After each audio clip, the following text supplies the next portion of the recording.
Halo semuanya, selamat datang di tutorial Java Standard Classes, di mana di sini kita akan bahas tentang kelas-kelas yang ada di Java Standard Edition. Nah, sebelum kita mulai materi, kita kenalan dulu ya. Jadi, nama saya adalah Eko Kurniawan Kanedi. Saat ini kerja sebagai Technical Architect di salah satu e-commerce terbesar di Indonesia. Saya sendiri udah kerja sekitar 10 tahun lebih, dan saat ini selain keseharian saya bekerja, saya juga sering bikin konten soal programming di channel Programmer Zaman Now. Kalau teman-teman pengen berkomunikasi dengan saya, teman-teman bisa chatting lewat Telegram, atau juga Facebook, Twitter, Instagram, atau juga kalau teman-teman dapat video ini harusnya dapat video ini berasal dari channel Programmer Zaman Now, dan itu free ya. Nah, teman-teman kalau misalnya pengen konsultasi secara resmi kayak dari perusahaan, pengen ngadain training atau konsultasi dengan perusahaannya, itu teman-teman bisa kontak lewat email saya di echo.kanedi@gmail.com. Sebelum teman-teman belajar materi ini bukanlah materi untuk yang baru banget belajar Java ya. Jadi saya harapkan teman-teman sudah mengerti tentang Java dasar dan juga Java Object Oriented Programming. Nah, kalau teman-teman belum pernah belajar Java dasar dan juga Java OOP, itu nggak masalah. Teman-teman nanti bisa buka channel Programmer Zaman Now di YouTube. Nanti teman-teman di sana juga ada materi yang Java dasar dan juga Java OOP. Dan itu free ya. Materi ini akan membahas apa sih di video ini? Jadi di video ini memang dikhususkan untuk membahas kelas-kelas yang ada di Java, terutama di Java Standard Edition yang sering banget kita gunakan nanti saat membuat aplikasi. Bakal banyak sekali kelas-kelas yang akan kita bahas ya di materi ini. Jadi mungkin lumayan panjang materinya. Oke, nggak usah lama-lama, kita akan mulai langsung dengan materi yang pertama.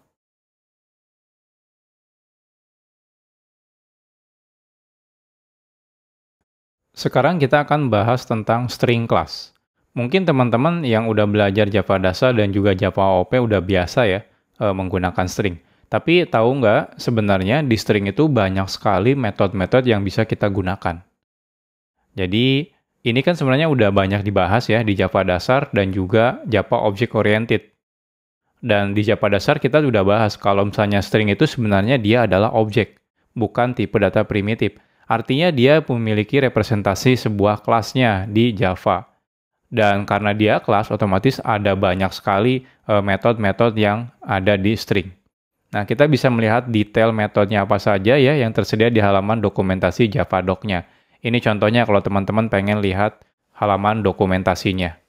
Nah, tapi kalau teman-teman sudah download JDK, sebenarnya di dalamnya pun udah ada source code-nya. Jadi teman-teman bisa langsung lihat source code-nya. Ini contohnya ada beberapa metode ya. Jadi contohnya di sini ada to lowercase. Ini digunakan untuk membuat string baru dengan format lowercase. Ada to uppercase. Ini untuk membuat string baru dengan format uppercase. Jadi semuanya huruf besar semua, huruf kapital. Ada length ya, digunakan untuk mendapatkan panjang stringnya. Ada star switch, ini untuk mengecek apakah string tersebut diawali dengan value yang ada di parameter ini. Kalau end switch itu untuk mengecek apakah string tersebut diakhiri dengan value yang ada di parameter ini. Atau kalau pengen teman-teman memotong stringnya, itu ada metode yang namanya split. Ini digunakan untuk memotong string sehingga akan menghasilkan si array of string. Nah, sebelum kita coba semua ini, saya akan buat project dulu di sini. Saya akan buat project baru ya di sini. Kita akan pilih Java. Di sini saya menggunakan JDK 15. Silakan teman-teman gunakan JDK yang sesuai dengan yang terinstall di laptop teman-teman. Lalu di sini saya akan buat project belajar Java Standard Classes. Finish. Selesai di sini, saya akan buat sebuah project, ini package ya. Klik kanan, pilih package, Programmer Zaman Now classes. Oke, pertama kita akan bikin string app. Di sini kita bikin main functionnya. Jadi biasanya kan kita kalau mau buat string, misalnya contohnya name gitu ya. Ini Eko Kurniawan Kanedi. Nah, kalau teman-teman pengen membuat string ya, tapi pengen lowercase semua, teman-teman bisa misalnya string name lowercase sama dengan dari name titik to lowercase. String itu kalau di Java itu dia tidak bisa berubah. Sekali teman-teman bikin sebuah string, datanya tidak bisa berubah. Jadi string ini tidak bisa berubah. Jadi saat teman-teman manggil to lowercase, string yang aslinya ini tidak berubah. Tapi to lowercase ini dia akan membuat string baru dari string name ini. Makanya di sini kalau teman-teman coba ya, kita print out name, dia akan tetap name seperti ini, seperti aslinya. Ini name to lowercase, ini kalau kita running, kita lihat, ini adalah huruf kecil semua, lihat, Eko Kurniawan Kanedi. Nah, gimana kalau teman-teman pengen yang uppercase? Teman-teman tinggal name uppercase sama dengan name to uppercase, seperti ini. Ini kalau kita running hasilnya, belum ya. Name uppercase, ini kalau kita running hasilnya, nah lihat huruf besar semua. Jadi ini. Kalau teman-teman pengen lihat ada berapa banyak sih metode yang ada di string gitu ya, kita bisa lihat si kodenya ini. Ini banyak banget sebenarnya. Mungkin nggak akan bisa dibahas dalam 10 menit doang ya. Ini banyak banget. Teman-teman bisa klik structure di sini, buka string. Nah, lihat di structure ini banyak sekali. Teman-teman bisa baca satu-satu ya, karena di Java tuh bagus banget dokumentasinya. Jadi teman-teman contohnya pengen ini ya, misalnya char add. Nah, ini ada dokumentasinya. Return karakter value at specific index. Jadi kayak ngambil satu karakter doang di dalam string menggunakan char add seperti itu. Oke, di sini kita contohnya length. Kalau teman-teman pengen ngelihat panjangnya, name titik length. Jadi returnnya adalah integer. Jadi di sini digunakan untuk mengecek apakah berapa panjang si stringnya ya di sini. Ini panjangnya 22 karakter. Ingat spasi pun dihitung karakter ya. Jadi dianggap. Ini start with untuk mengecek apakah dia dimulai dari. Jadi contohnya di sini as out name titik start with echo contohnya. Ini misalnya ends with Kanedi misalnya. Kita cek, nah ini returnnya true ya, karena memang ini diawali dengan kata echo dan ini diakhiri dengan kata echo. Yang terakhir ada di sini yang split. Split itu untuk memecah ya, jadi teman-teman misalnya pengen nge-split nih nama ini, kita pecah menggunakan spasi ya, spasi ini. Jadi artinya name sama dengan name titik split ya, terus masukkan spasi seperti ini. Ini kalau kita lihat, kita print out names. Ya, hasilnya kayak gini. Cuma kalau teman-teman coba for var value names. Kita lihat value-nya. Nah, keluar ya, Eko Kurniawan Kanedi. Jadi teman-teman kalau mau motong string ya, menggunakan karakter apapun itu, tinggal gunakan metode split. Masih banyak sebenarnya. Jadi teman-teman contohnya ada name titik is blank. Is blank itu mengecek apakah dia blank atau enggak. Blank itu artinya kalaupun spasi kosong semua itu dianggapnya blank. Kalau is empty itu apakah string kosong atau bukan. Jadi kalau misalnya ini kita lihat ini ya, spasi saya spasikan 1 gitu ya. Is blank-nya itu harusnya true, tapi kalau is empty-nya dia false. Kita lihat. Nah, lihat, is blank-nya true dan is empty-nya false. Is empty itu kalau bernilai true cuma kalau string kosong seperti ini. Kita running, nah ini baru true. Jadi ada banyak banget metode-metode di string sebenarnya, dan teman-teman bisa pelajari satu persatu. Nah, lihat banyak banget ya. Kalau teman-teman pengen ngambil karakter keberapa gitu ya, di sini contohnya name titik char add ya. Karakter ke misalnya 0, artinya kan karakter pertama. Ini kayak array aja ya. Nah, ini A. Kalau teman-teman pengen ngerubah nama menjadi karakter doang ya, teman-teman bisa menggunakan to char array. To char array ini hasilnya adalah array of character. Seperti ini. Dan teman-teman bisa ngelakuin iterasi satu persatu untuk ngeprint misalnya si karakternya. Jadi ini tentang string. Jadi banyak banget yang bisa teman-teman explore dari kelas string ini.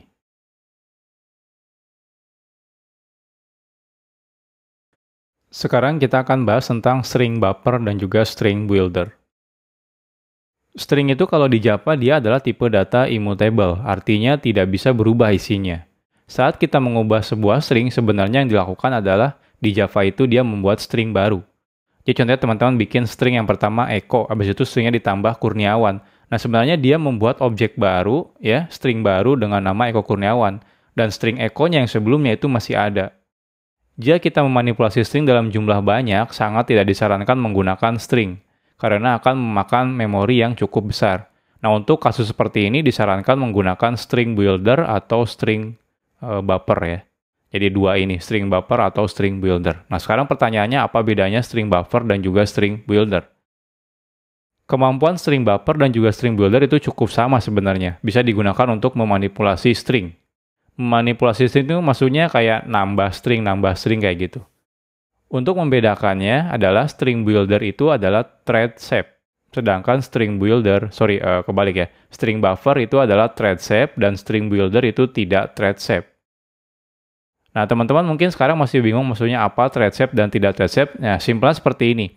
Jika kita ingin memanipulasi string secara paralel, ya, nanti kalau saat bikin teman-teman program, nanti udah belajar Java paralel gitu ya, paralel programming. Nah, kalau teman-teman pengen memanipulasi sebuah string, tapi secara paralel bersamaan, nah disarankan teman-teman menggunakan string buffer.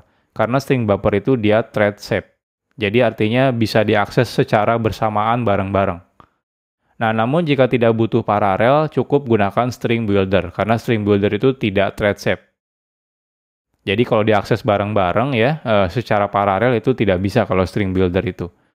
Nah, karena string buffer itu dibuat agar thread shape, maka secara otomatis performanya lebih lambat dibandingkan string builder. Jadi ini konsekuensinya ya, kalau kita pengen dia lebih aman, thread shape, nah tapi otomatis performanya akan lebih lambat. Nah, jadi teman-teman tinggal pilih kalau butuh paralel pakainya string buffer tapi lebih lambat, tapi kalau nggak butuh paralel ya pakai string builder aja. Nah, ini detailnya, baca Java doc-nya silakan teman-teman di sini. Nah, oke, ini contohnya. Jadi di string builder itu ada metode yang namanya append. Append itu untuk menambahkan string. Jadi teman-teman kalau mau nambah string cukup gunakan append seperti itu. Dan kalau nanti setelah selesai, teman-teman pengen lakukan konversi menjadi string, teman-teman bisa menggunakan metode toString. Oke. Di sini kita akan pakai string builder ya, karena tidak butuh parallel programming. Jadi saya akan gunakan string builder app. Kita akan bikin mainnya. Nah, biasanya kalau teman-teman bikin string kan gini, string name sama dengan misalnya echo ya. Terus teman-teman bikin lagi name sama dengan name plus ini plus Kurniawan misalnya. Habis itu name sama dengan name plus Kanedi. Nah, sekilas hasil akhirnya kan kalau misalnya teman-teman perhatikan name-nya kan jadinya Eko Kurniawan Kanedi ya sebenarnya. Ini tambah harusnya. Harusnya kan jadi Eko Kurniawan Kanedi ya. Nah, ini kelihatan programnya emang nggak ada masalah, tapi sebenarnya di Java dia bikin 3 data di memorinya. Yang pertama adalah Eko ya, yang kedua yang ini, Eko Kurniawan, yang ketiga adalah Eko Kurniawan Kanedi. Jadi di memori itu ada 3 data, Eko Kurniawan, dan juga Eko Kurniawan Kanedi. Kenapa? Karena string itu kalau di Java sebenarnya dia nggak bisa berubah. Jadi kalau udah Eko, ya udah Eko selamanya. Nah, ketika teman-teman coba tambahkan plus spasi plus Kurniawan, sebenarnya dia akan bikin objek baru di memorinya. Maka dari itu kalau teman-teman ngelakuin manipulasi string, ya apalagi banyak, itu nggak disarankan menggunakan string langsung. Ya, kenapa? Karena akan terlalu numpuk nanti di memori datanya. Jadi seperti ini tidak direkomendasikan. Nah, jadi teman-teman di sini lebih baik menggunakan string builder. Teman-teman bikin new string builder, lalu tinggal builder.append ya. Tinggal tambahkan, terserah di sini banyak parameternya. Contohnya kalau mau nambahkan string lagi, tinggal echo. Tinggal builder.append spasi. Contohnya, Kurniawan Kanedi seperti ini. Tinggal teman-teman kalau mau jadikan name-nya, tinggal builder.toString. Seperti ini. Nah, kalau ini di memorinya tetap satu objek si string builder ini. Jadi tidak akan dibikin berkali-kali si datanya. Jadi lebih aman teman-teman, lebih hemat memori lah istilahnya ya, menggunakan si string builder atau string buffer dibanding teman-teman pakai langsung stringnya. Ini hasilnya sama saja. Walaupun kodenya mungkin kelihatan lebih panjang, memang lebih panjang, tapi secara memori konsumsinya lebih dikit dibanding teman-teman pakai string langsung.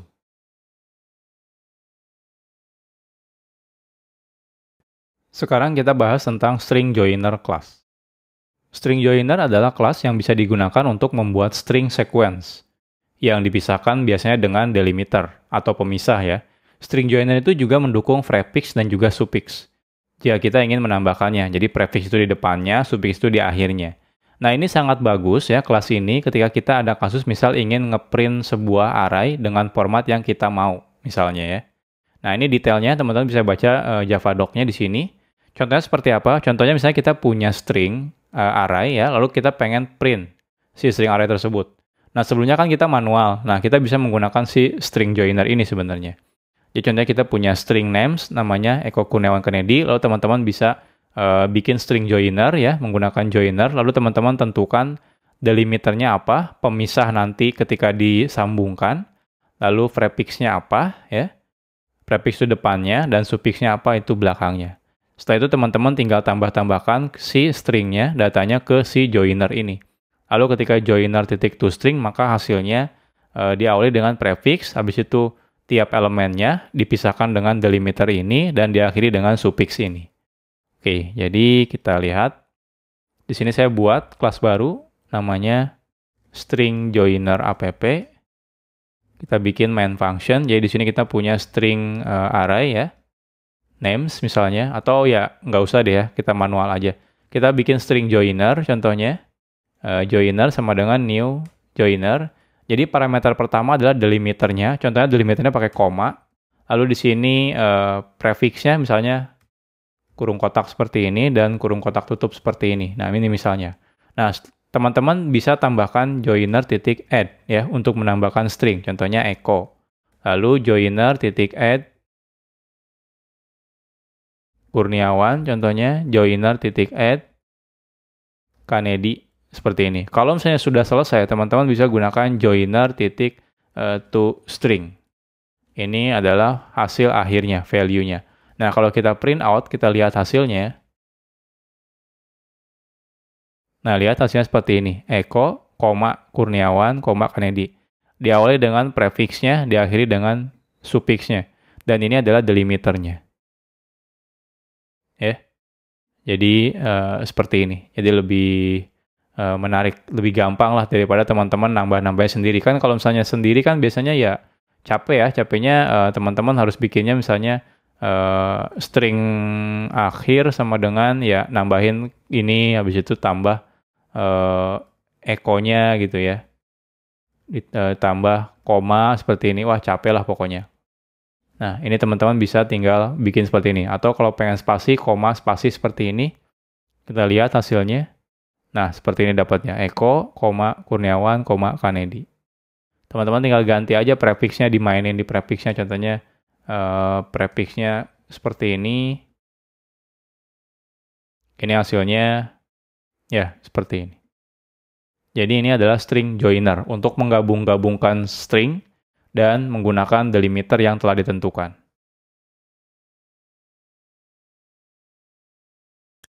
Sekarang kita akan bahas tentang string tokenizer class. String tokenizer class ini adalah kelas yang bisa digunakan untuk memotong string menjadi token-token atau string yang lebih kecil. Kita bisa memotong string dengan delimiter yang kita mau. Jadi ini detail kelasnya, teman-teman bisa baca di string tokenizer ini, detail dokumentasinya ya. Nah, cara penggunaannya seperti apa? Cara penggunaannya seperti ini. Jadi string name sama dengan Eko Kurniawan Kennedy. Contohnya, teman-teman bisa menggunakan string tokenizer, bikin tokenizer, habis itu tinggal tambahkan di sini delimiternya, dan di sini string yang akan dipotongnya. Lalu teman-teman, kalau pengen ngeiterasi satu persatu datanya, teman-teman bisa gunakan tokenizer titik has more tokens. Jadi ini di return-nya ada boolean. Kalau misalnya masih ada data, dia akan return-nya true.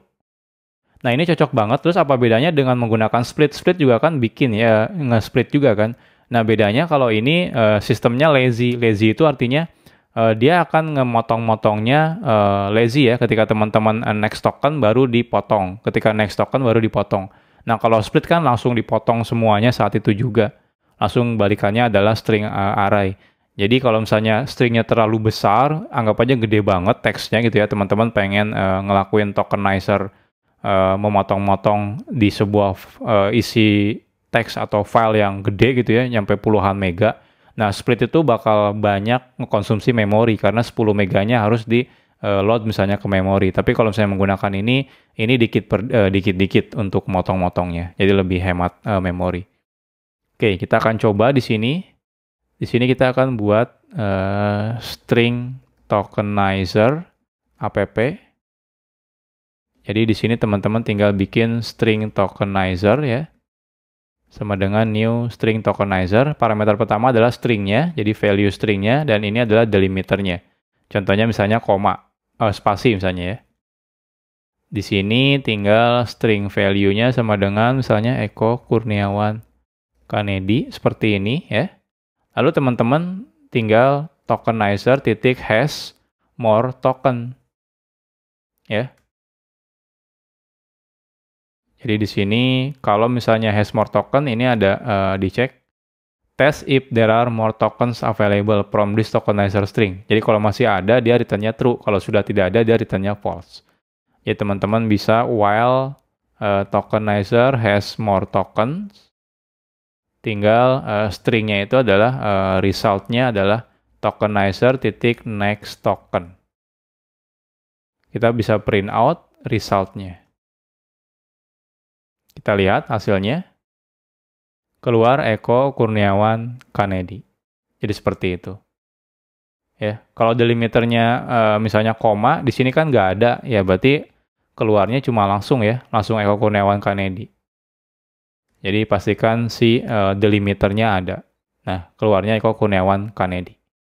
Jadi ini lazy dikit-dikit. Jadi kalau teman-teman cuma 2 kali, terus tiba-tiba teman-teman stop, ya udah berarti cuma 2 kali bikin tokennya. Kalau split kan, sebenarnya teman-teman kan bisa kan value titik split gitu ya. Nah, kalau split ini kan dia beneran akan di split langsung di load semua datanya ke memori jadi array gitu. Jadi kalau ini lebih hemat memori kalau menggunakan string tokenizer.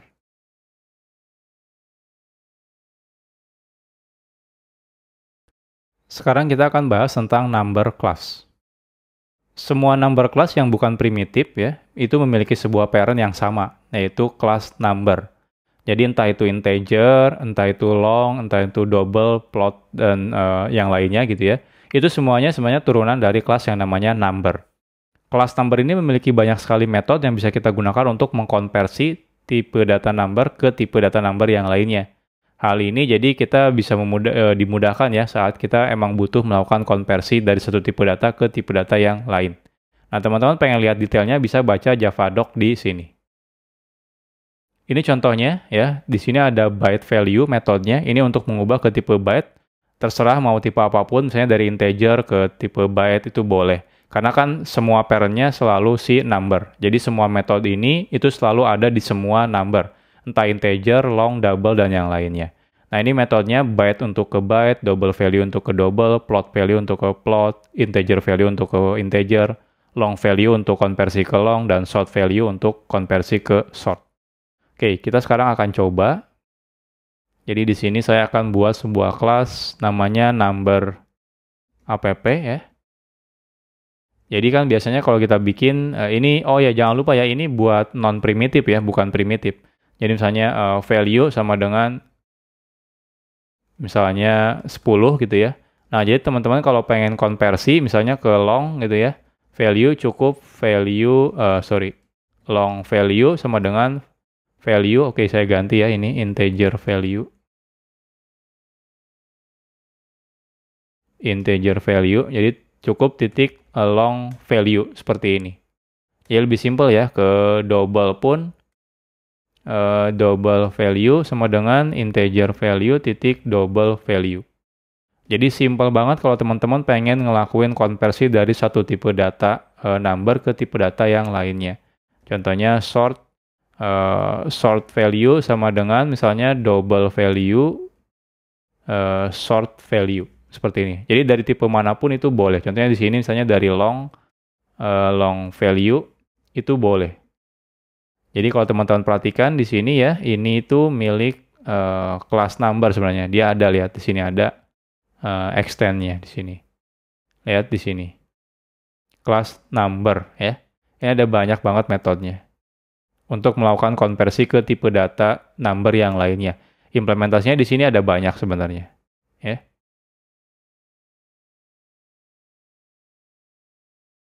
Nah, selain itu, gimana kalau misalnya teman-teman butuh ngelakuin konversi dari string ke number? Itu kan banyak yang sering kejadian ya. Nah, teman-teman, jadi untuk long, integer, short, dan byte itu memiliki static method untuk melakukan konversi dari string ke number tersebut. Nah, namanya adalah parse, habis itu ininya. Misalnya kalau integer jadi parse integer, kalau long, parse long, seperti itu. Ini digunakan untuk mengkonversi dari string ke tipe data number, atau numbernya adalah primitif ya. Tapi kalau misalnya teman-teman menggunakan value of, ini digunakan untuk mengkonversi dari string ke tipe data number yang non-primitif. Nah, metode ini akan error, tapi tenang aja, errornya adalah runtime. Jadi teman-teman nggak perlu ngelakuin try catch ya. Errornya itu adalah number format exception, jika ternyata gagal melakukan konversi dari string ke number. Oke, kita coba. Misalnya di sini kita punya string ya. String contoh sama dengan 10.000, teman-teman pengen lakukan konversi misalnya ke integer jadi contoh integer, jadi teman-teman caranya adalah integer titik value of. Kalau value of itu dia balikannya integer object, tapi kalau menggunakan parse integer ya, dia balikannya integer yang primitif. Jadi teman-teman tinggal pilih aja sih, terserah. Jadi kalau di sininya object, berarti ya menggunakan value of. Kalau di sini ya primitif, jadi menggunakan parse ya. Ini kita balikan lagi ke objek. Jadi di sini value of contoh. Kita print out contoh integer, kita lihat hasilnya. Nah, hasilnya 10.000 sama ya. Gimana kalau di sini teman-teman kasih kesalahan, contohnya saya tambahkan A itu di tengahnya ketika kita running. Nah, lihat errornya number format exception for input string ini. Jadi, string ini tidak bisa dilakukan konversi ke number karena ya simple, karena string ini kan bukan angka ya. Nah, seperti ini. Jadi, kalau misalnya saya tambahkan di belakangnya, kita lihat. Nah, lihat error ya. Pokoknya kalau misalnya tidak bisa dikonversi ya udah error. Artinya kalau teksnya itu atau stringnya itu bukan angka, ya otomatis error. Nah, gimana kalau ke double, ada titik misalnya ya, ada titik 10, 100.10 ini kalau kita running. Nah, lihat error juga ya. Errornya kenapa? Karena ini value yang tidak dimengerti kalau untuk integer. Nah, gimana kalau untuk double? Ini kan udah pasti error, double bisa nggak nih? Nah, kita lihat. Kalau double bisa ya. Yang ada titiknya seperti ini. Tapi kalau integer tadi nggak bisa karena ya integer nggak ngerti apa itu titik seperti itu. Jadi ini adalah class number. Jadi teman-teman bisa explore apalagi yang ada ya. Banyak banget sih metode-metodenya.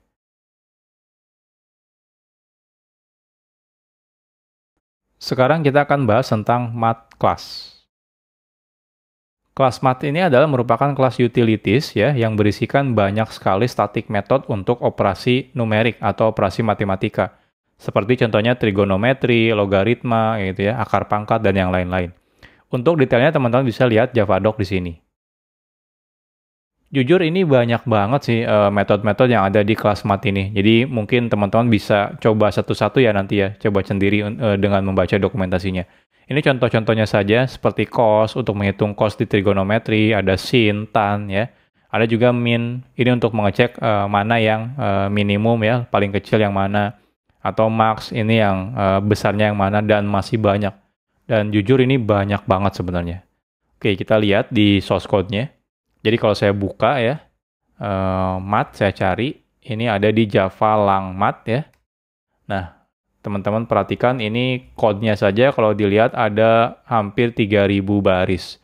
Ini kalau saya lihat strukturnya, di sini ini lihat banyak banget ini. Ya. Banyak banget sih, ini beneran banyak banget.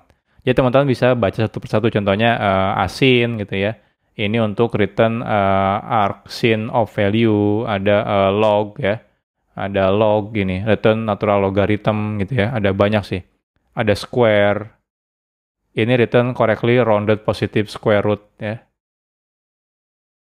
Ada floor ya, ada return largest closest to positive infinity. Jadi kayak pembulatan gitu, membulatkan. Kalau floor berarti membulatkannya ke return the largest closest to positive infinity value. Ini pembulatan kalau tidak salah, kalau floor itu pembulatan ke bawah. Jadi ada banyak banget. Kita akan coba ya langsung. Jadi kita akan bikin namanya math app.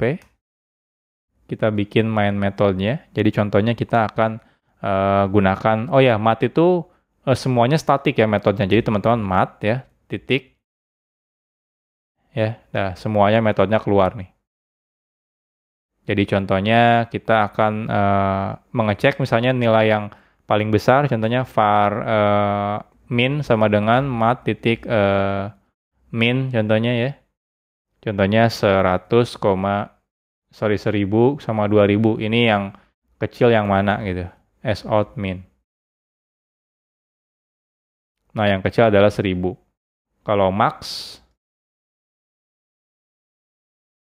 contohnya. Ini tinggal menggunakan max. Nah, return 2000. Ada yang lain juga, math titik absolute ya. Kalau pengen dapetin absolute number, ada cost, banyak sih sebenarnya. Jadi nggak mungkin saya bahas satu-satu ya, karena ini banyak banget dan semuanya berhubungan sama matematika dan numerik. Ada pi ya. Kalau teman-teman pengen dapetin nilai pi, nggak perlu bikin 22/7, langsung bisa pakai ini. Ya. Jadi kita bisa sout math.pi seperti ini. Nah, hasilnya ini, 3,14. Dan masih banyak. Jadi teman-teman bisa coba ya.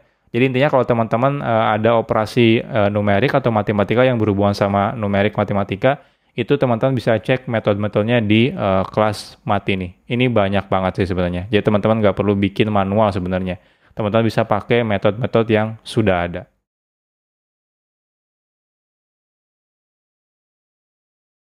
Sekarang kita akan bahas tentang big number di Java. Jika kita ada kebutuhan misalnya ya, ingin menggunakan angka yang sangat besar sekali, sehingga melebihi kapasitas yang ada di long, dan juga kapasitas di double, itu di Java kita sudah disediakan kelasnya. Kelas tersebut adalah big integer. Jadi big integer ini adalah kelas untuk handle tipe data integer yang melebihi kapasitas si long. Dan big decimal itu adalah kelas untuk menghandle tipe data floating point ya, artinya ada komanya yang melebihi kapasitas dari double. Jadi kalaupun teman-teman butuh tipe data yang melebihi long, teman-teman silakan gunakan big integer. Kalau melebihi double, silakan gunakan big decimal. Untuk detailnya teman-teman bisa baca di sini dokumentasinya ya, Java doc-nya. Cara penggunaannya seperti apa sih? Oke, sebelum kita bahas cara penggunaan, ini ada beberapa metode. Jadi karena si big integer sama big decimal ini adalah sebuah kelas biasa, jadi dia itu tidak pakai operasi matematika pada umumnya, karena dia bukan tipe data numbers biasa sebenarnya. Jadi kalau teman-teman pengen melakukan penambahan ya di big integer atau big decimal, teman-teman menggunakan metode yang namanya add. Kalau pengurangan, subtract. Kalau perkalian, multiply. Kalau pembagian, divide. Kalau sisa bagi, mod, dan masih banyak sebenarnya metode-metodenya. Jadi teman-teman bisa sambil buka juga kelas big integer atau big decimal. Nah, penggunaannya seperti apa? Penggunaannya seperti ini. Jadi contohnya di sini teman-teman bikin big integer A sama dengan new big integer, lalu bikin di sini. Anggap saja ini melebihi long ya. Habis itu big integer B sama dengan new big integer, dan anggap ini melebihi long. Nah, kalau teman-teman pengen menambahkan A ditambah B, teman-teman gunakannya A titik add B. Dan ini akan menghasilkan result atau variabel selanjutnya ya, data selanjutnya. Oke, kita akan coba. Jadi di sini kita akan coba big number app. Jadi teman-teman bisa gunakan big integer dan juga big decimal ya. Kalau misalnya kita pakai long, misalnya kita pakai long ya, Cobain, kita lihat yang kapasitasnya. Ini L, ini masih sanggup.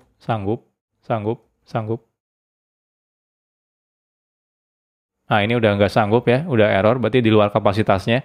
Long number too large. Nah, kalau ini udah terlalu gede, kita akan coba menggunakan big integer. Caranya ini saya cut new big integer. Di sini adalah string ya. Di sini parameternya string. Jadi kita masukkan value-nya ini. Lalu kita bikin yang B. Nah, kalau teman-teman pengen A plus B itu nggak seperti itu ya. Jadi big integer resultnya misalnya C sama dengan bukan A plus B kayak gitu. Ya, ini kan kelas biasa bukan number ya. Jadi teman-teman pakainya adalah A titik add ya untuk menambah. Ini banyak ada subtract untuk mengurangi, ada multiply untuk mengurangi, ada banyak sebenarnya lihat metode-metodenya. Teman-teman bisa baca satu persatu ya di kelasnya. Bahkan ada min ya untuk membandingkan apa yang kecil yang mana gitu, ada max untuk membandingkan yang besar yang mana. Contohnya saya pakainya add B. Hasilnya adalah C. Nah, ini kalau kita print out C, kita lihat hasilnya. Nah, benar ya, 2. 1 ditambah 1 depannya 2, benar. Jadi seperti ini. Jadi kalau teman-teman butuhnya yang ada komanya ya teman-teman tinggal gunakan big desimal. Caranya sih penggunaannya metode-metodenya sama aja kayak big integer. Jadi kalau ini adalah yang numerik biasa integer, kalau yang big desimal ada yang floating point yang ada komanya.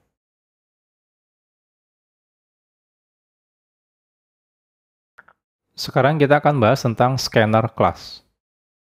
Scanner itu sebenarnya bagian dari Java I/O, input output, dan ini akan dibahas nanti ya di materi terpisah untuk Java I/O atau Java input output. Namun sekarang kita akan bahas sekilas tentang scanner. Kelas scanner ini hadir sejak Java versi 5. Kelas scanner adalah kelas yang bisa digunakan untuk membaca input entah dari file atau konsol dan yang lain-lain. Nah, kelas scanner ini cocok untuk dijadikan objek untuk membuat atau membaca input user saat kita belajar membuat program Java, terutama menggunakan konsol atau terminal. Untuk detailnya teman-teman bisa baca di sini Javadoc-nya ya. Di dalam scanner class itu ada banyak sekali metode. Ini contohnya yang biasa akan kita pakai. Contohnya ada next line, ini untuk membaca string. Ada next integer, ini untuk membaca integer. Ada next long untuk membaca long, ya. Next boolean untuk membaca boolean. Dan masih banyak. Teman-teman bisa cek nanti satu persatu di kelas scannernya itu sendiri. Jadi kita akan lihat di sini. Scanner ya, ada di package-nya java.util. Nah, di sini ada banyak sekali ya metodenya, bahkan filenya pun lebih dari 3000 baris. Strukturnya di sini teman-teman bisa lihat ada next seperti itu metode-metodenya. Nah, lihat ada next plot untuk membaca data plot, next table untuk membaca double, dan yang lain-lain. Kita akan coba saja langsung ya, biar teman-teman lebih kebayang seperti apa cara penggunaannya. Jadi cara penggunaannya teman-teman bisa menggunakan objek scanner ya, bikinnya new scanner, lalu di sini tinggal dimasukkan inputnya. Bisa inputnya dari file atau dari manapun. Kalau teman-teman pengen dari konsol teman-teman bisa gunakan system.in. Itu nanti dia akan baca dari konsolnya. Lalu contohnya di sini teman-teman ngeprint nama .2, lalu teman-teman scanner next integer.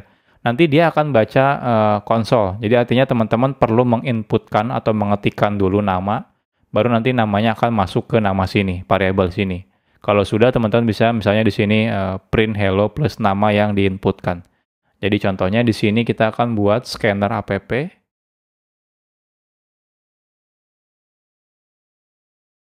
Jadi di sini teman-teman bikinnya scanner ya sama dengan new scanner system.in.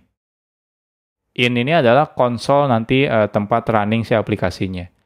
Jadi di sini contohnya teman-teman pengen ngambil nama ya, string name sama dengan cukup scanner next line. Jadi nanti orang mengetikkan kata, ketika enter, nah dia akan dibaca sama si scanner ya. Nanti akan dimasukkan ke variabel name. Nah, biar enak di sini saya akan print out ya. Tapi bukan, kalau print line itu di belakangnya dikasih enter ya. Jadi kalau teman-teman nama gitu titik 2, nanti dia akan ke enter ke bawah karena kan ada line-nya ya. Jadi di belakangnya ditambahin enter. Misal kita nggak mau ditambahin enter, jadi cukup print aja. Nanti di sini di bawahnya kita baru print out hello plus name. Nah, seperti ini. Oke, ini kita running, kita lihat ketika running. Nah, ketika running ini berhenti, nggak mau selesai. Kenapa? Karena dia minta input data di sini. Ya, scanner next line. Next line itu balikannya adalah string. Jadi kita akan di sini inputkan Eko Kurniawan Kanedi. Enter. Nah, keluar hello Eko Kurniawan. Jadi kelas scanner ini bisa teman-teman gunakan biar ketika belajar Java-nya lebih interaktif ya. Bisa dimasukkan data-datanya. Nah, kalau teman-teman pengen ngambil datanya berupa integer, cukup scanner titik next integer. Kalau teman-teman pengen ngambilnya boolean, scanner next boolean. Kalau misalnya long, scanner titik next long. Jadi ya tinggal tentukan tipe datanya aja. Contohnya nama gitu ya. Misalnya habis itu kita print lagi di sini umur misalnya integer age sama dengan scanner titik next integer contohnya misalnya. Misalnya di sini tambahkan umur Anda adalah plus age. Nah, seperti ini bisa. Jadi di sini kita coba running ulang. Nama Eko misalnya ya, umur 30, enter, nah keluar. Hello Eko, umur Anda adalah 30. Jadi seperti ini. Nah, gimana kalau teman-teman running masukkan katanya salah? Saya ini Eko. Nah, di sini kan ekspektasinya integer ya, menggunakan next integer. Nah, kalau teman-teman di sini masukkan salah, nah dia error. Input mismatch, jadi nggak boleh. Kalau kita running benar, misalnya Budi 35, nah hasilnya selesai. Jadi ini. Jadi kalau teman-teman pengen nerima input dari user, dari terminal ya tentunya, ya teman-teman bisa menggunakan kelas scanner ini.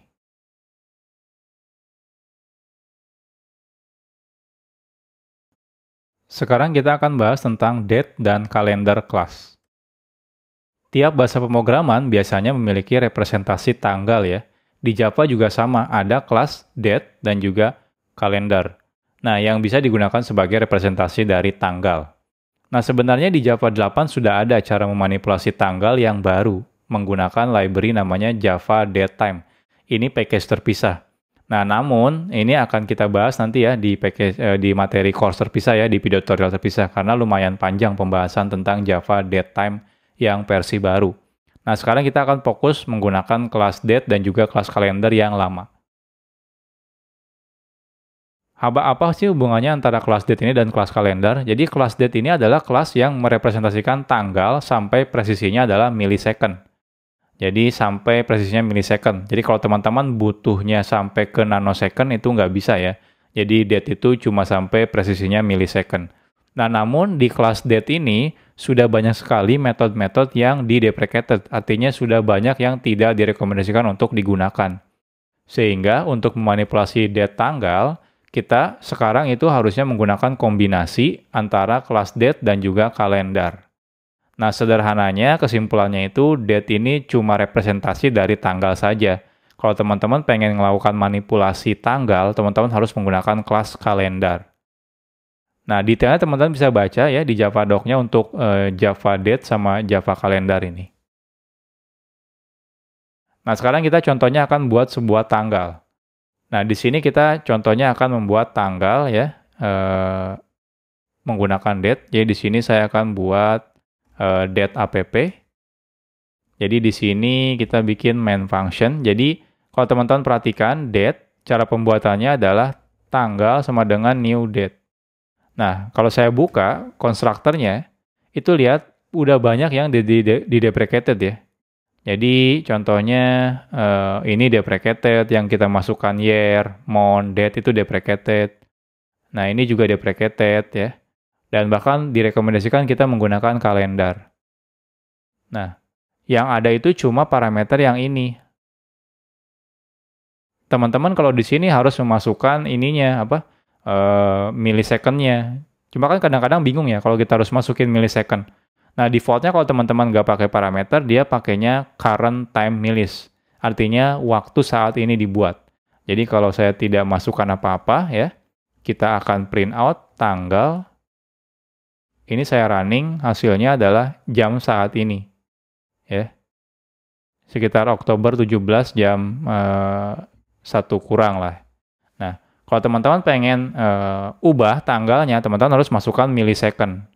Millisecond itu kan agak bingung ya. Teman-teman mungkin kalau misalnya mau kayak buka website gitu ya, current millis gitu. Nah, current millis, teman-teman bisa coba-coba ganti. Jadi ini millisecondnya nih. Millisecondnya tanggal sekian itu millisecondnya sekian. Jadi ada nggak ya ini date to millis online. Nah, kalkulator contohnya ini. Kayaknya sih nggak ada ya. Ya teman-teman bisa cari-cari lah.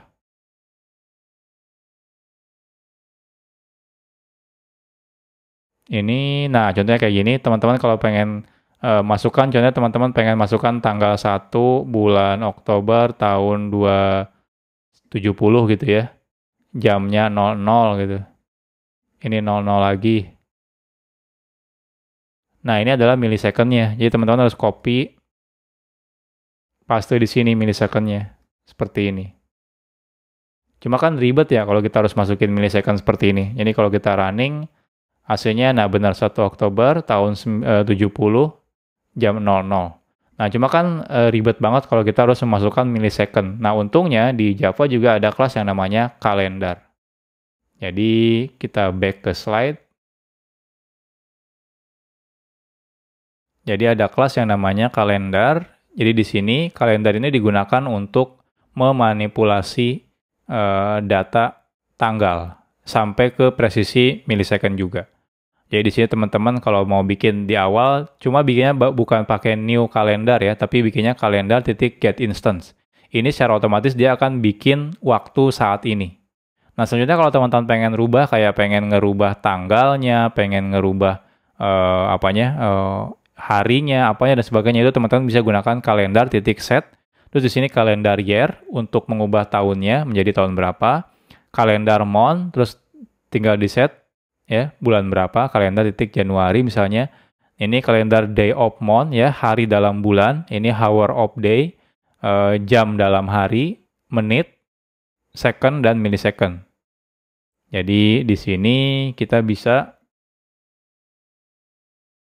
kalendar ya, kalendar sama dengan nih kalendar titik get instance seperti ini. Lalu tinggal kalendar, kalau teman-teman pengen misalnya ngubah gitu ya, ada dua cara sebenarnya. Ada set itu beneran mengubah, ada add. Add itu menambahkan. Kalau masukkan datanya negatif berarti mengurangi. Jadi contohnya kan sekarang tahun 2020 contohnya ya. Jadi kalau misalnya, cara konversinya date result itu caranya kalendar titik get time. Ini jadi date-nya. Jadi kalau kita print out result-nya kita lihat.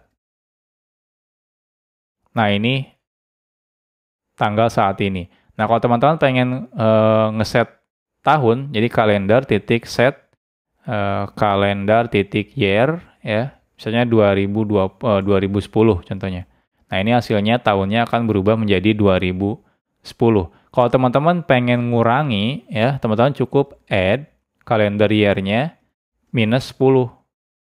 Ya, artinya ini ditambah dengan minus 10 berarti sama aja ngurang kan. Kalau ngurang berarti 2020 dikurang 10 jadinya 2010. Jadi add itu untuk nambahin atau ngurangin waktu, tergantung kalau year berarti tahun, kalau month berarti bulan gitu dan seterusnya lah. Nah, kalau teman-teman pengen ganti-ganti ya tinggal set aja. Set misalnya ini 2000 gitu ya, kalendar titik set kalendar titik month.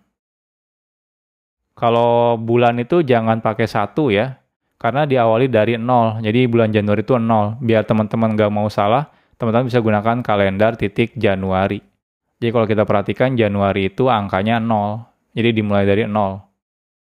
Terus kalendar set kalendar titik misalnya hour of day, itu misalnya 10, jam 10.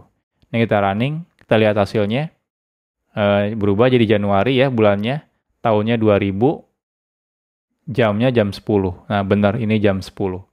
Jadi seperti ini kalau teman-teman pengen ngelakuin manipulasi tanggal, cukup gunakan si kalender. Nanti setelah dimanipulasi, kalau teman-teman pengen dapetin date-nya, cukup kalender titik get time.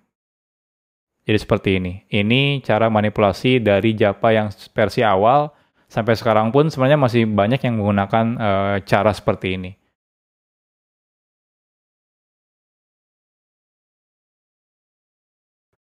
Sekarang kita akan bahas tentang sistem kelas.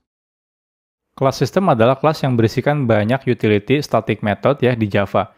Nah, contohnya sebelumnya kan kita sudah sering ya menggunakan metode printline, yaitu milik field out yang ada di kelas system. Nah, sebenarnya masih banyak ya kelas-kelas statik metode-metode statik yang ada di kelas system tersebut. Teman-teman bisa baca di Java doc-nya di sini. Nah, kita bahas beberapa. Contohnya di sini ada get environment untuk mendapatkan environment variable di sistem operasinya. Ada juga exit untuk menghentikan program Java. Jadi kalau teman-teman pengen menghentikan program Java, teman-teman bisa menggunakan system.exit. Tinggal masukkan statusnya. Kalau kosong berarti sukses, exitnya berarti berjalan dengan mulus. Kalau 1 berarti exitnya kita kasih tanda kalau program berhenti karena ada masalah. Lalu ada current time millis ya. Ini digunakan untuk mendapatkan waktu saat ini dalam millisecond. Ada nanotime untuk mendapatkan waktu saat ini dalam nanosecond. Ada GC ya, ini untuk menjalankan garbage collection. Karena Java itu kan manage garbage collection-nya secara otomatis ya. Tapi kalau teman-teman pengen nge-trigger garbage collection-nya secara manual, teman-teman bisa panggil si function atau metode GC ini. Dan masih banyak sebenarnya. Oke, kita tinggal coba saja. Jadi kita akan coba di sini misalnya bikin namanya adalah sistem app ya. Kita bikin main. Nah, jadi di sini teman-teman kalau mau melihat current time millis, teman-teman bisa gunakan sistem titik current time millis. Ini hasilnya millisecond saat ini. Atau nanotime, ini untuk nanosecond saat ini. Ya. Nah, kalau teman-teman pengen dapat environment, contohnya sistem titik get environment, ya, ini tinggal masukkan nama environment-nya apa. Nah, kalau teman-teman pakai sistem operasi seperti Unix kayak Mac atau Linux, untuk melihat environment, teman-teman kan biasanya gunakan env ya, enter, nah keluar semua environment variabelnya di sini. Contohnya home saya. Home saya ada di folder ini. Ini teman-teman bisa juga kayak gini, jadi seperti ini. Kalau kita running, nah hasilnya home saya di sini. Ya. Atau saat teman-teman running ya, jadi ketika running, teman-teman di sini bisa edit. Di sini sistem app, teman-teman bisa tambahkan environment variable di sini nih. Di sini saya tambahkan environment variable-nya, contohnya app gitu ya. Di sini belajar Java standard classes seperti ini. Ini akan otomatis masuk ke environment variable juga. Oke, tinggal saya get environment, di sini berarti app. Kita lihat hasilnya. Nah, keluar belajar Java standard classes. Jadi seperti itu. Nah, yang lain tadi apa? GC ya, untuk merunning GC, cuma nggak kelihatan sih efeknya sebenarnya. GC. Ya, nggak ada efeknya. Ini cuma dia akan ngerunning garbage collection. Nah, nggak kelihatan efeknya maksudnya ya. Jadi ada juga sistem titik exit. Ini untuk menghentikan program ya, untuk ngasih tahu. Nah, di sini ada terminate the currently running Java virtual machine. Jadi kalau teman-teman panggil exit 0, dia akan. Jadi di sini misalnya kita akan print out high. Nah, kita lihat. Nah, high-nya tidak keluar. Jadi keburu exit. Di sini ada proses finish with exit code-nya 0. Kalau kita kasih exit code-nya 1, kita running. Nah, proses finish with exit code 1. Jadi yang ke bawahnya tidak akan dieksekusi, keburu mati, karena di sini kita sudah exit. Jadi itu sistem kelas. Teman-teman bisa ekspor sendiri, masih banyak ya. Ya tuh, ada banyak sekali metode-metode yang ada di si kelas sistem ini.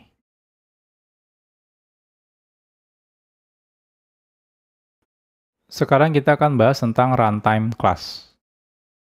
Ketika aplikasi Java kita berjalan, kita bisa melihat informasi environment tempat aplikasi Java tersebut berjalan.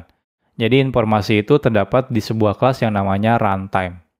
Kelas runtime ini tidak bisa dibuat ya, karena dia dibuatnya secara otomatis oleh si Java-nya. Nah, dia akan dibuatnya itu menjadi single object doang. Nah, kita bisa mengakses objek tersebut menggunakan static method namanya getRuntime. Itu adalah milik kelas runtime. Detailnya teman-teman bisa baca di Javadoc ini. Ini beberapa contoh metode yang ada di kelas runtime yang bisa kita gunakan ya. Contohnya di sini ada available processors, ini untuk mendapatkan jumlah core CPU-nya. Jadi saat aplikasi Java itu running, teman-teman pengen tahu di sistem operasinya di hardware-nya itu ada berapa CPU, itu teman-teman bisa menggunakan available processor. Terus teman-teman pengen ngecek ada berapakah free memory yang bebas gitu ya. Di JVM-nya itu teman-teman bisa menggunakan free memory. Total memory ini total memorinya yang dipakai. Dan max memory adalah maksimum memori yang ada di JVM. Dan GC ini untuk menjalankan garbage collection. Nah sebenarnya kan sebelumnya kita udah bahas ya kalau ada sistem titik GC. Nah sistem titik GC itu kalau teman-teman lihat isi metodenya sebenarnya dia mengakses kelas runtime lalu mengakses si metode GC yang ada di runtime tersebut. Oke, sekarang kita akan coba. Di sini saya akan buat namanya runtime app. Bikin main. Jadi kalau di sini teman-teman perhatikan sistem titik GC ya. Kita lihat, nah dia itu manggil runtime sebenarnya. Jadi runtime get runtime. Terus manggil GC-nya. Jadi teman-teman kalau mau bikin runtime ya, itu caranya runtime titik get runtime seperti ini. Nah, detailnya ada banyak, metodenya di sini lihat banyak banget, bisa ada sampai 1500 baris ya. Nah, teman-teman contohnya kalau pengen tahu jumlah prosesornya, teman-teman bisa gunakan runtime titik available processor. Ini kita print out ya. Habis itu misalnya kita print out runtime titik free memory. Memori yang bebasnya ada berapa? Ada total memory, ada max memory contohnya. Ini kalau kita running, kita lihat. Nah ini, available prosesornya ada 12 ya. Di laptop saya kebetulan ada 12 core. Lalu ini pre-memorinya ada berapa nih? Sekitar 260 mega kali ya. Ini max memorinya. Jangan lupa ini memori JVM ya, bukan memori laptop saya. Jadi kalau memori laptop saya kan 16 GB, tapi kalau di sini core-nya sekian. Nah ini jadi saat teman-teman running aplikasi Java itu kan dia akan ngekonsumsi memori. Nah, memori berapa yang dipakai dan total memori yang bisa dipakai dan sebagainya ini adalah informasinya. Jadi bukan memori yang ada di hardware saya, bukan. Nah ini teman-teman bisa lihat di sini. Ada masih banyak teman-teman silakan baca detailnya ya di runtime ini. Silakan dibaca Javadoc-nya. Jadi masih banyak sekali metode-metodenya.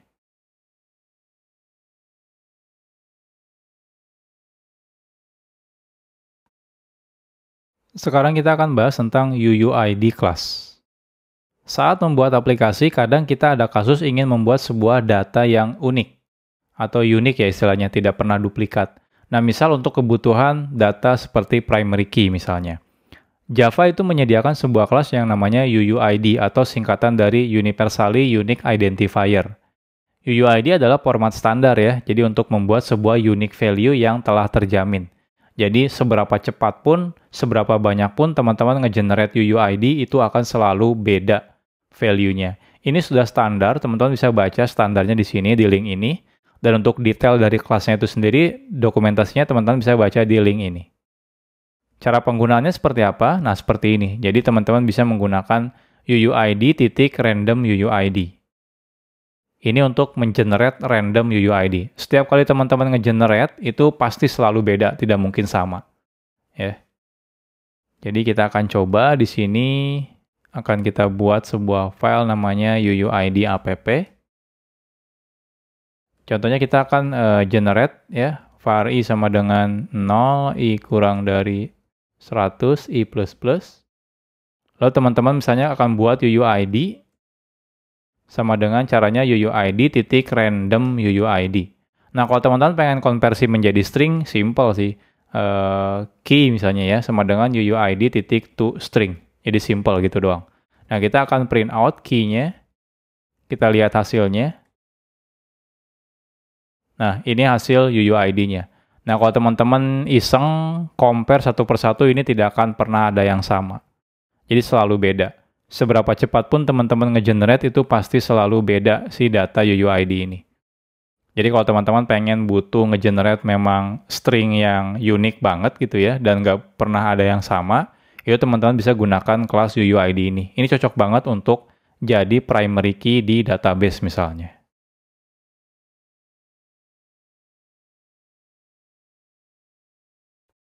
Sekarang kita akan bahas tentang base64 class. Sejak Java versi 8, itu Java sudah menyediakan sebuah kelas untuk melakukan encoding base64.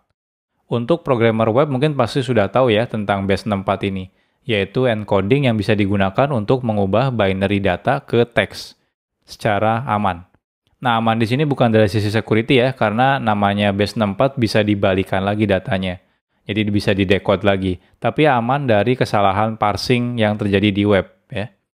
Nah, teman-teman ini karena sudah standar base64 ini, teman-teman bisa baca dokumentasi detailnya di sini untuk spesifikasi dari base64 itu sendiri. Atau kalau teman-teman pengen tahu cara penggunaan kelas base64 di Java, teman-teman bisa baca dokumentasinya di Javadoc ini.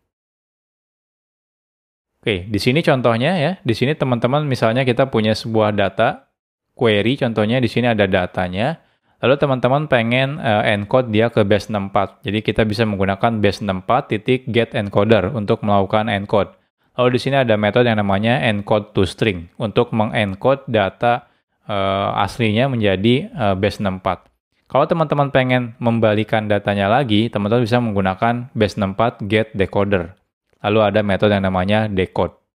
Oke, kita langsung coba praktekkan.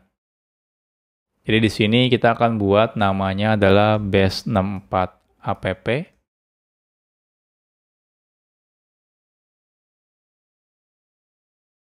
Di sini misalnya kita kata aslinya ya, jadi originalnya. Contohnya di sini saya akan masukkan nama saya. Oke, next-nya jadi untuk membuat encoded-nya, kita menggunakan base64, ada di java.util ya, package-nya, get encoder, lalu titik encode to string, kalau pengen nge-encode menjadi sebuah string. Nah, di sini cuma sayangnya parameternya adalah byte array, bukan si string. Nah, untuk mengkonversi dari string ini menjadi byte array, teman-teman cukup gunakan original get bytes. Seperti ini. Ini adalah string encoded-nya. Nah, kita print out. Encoded-nya seperti apa?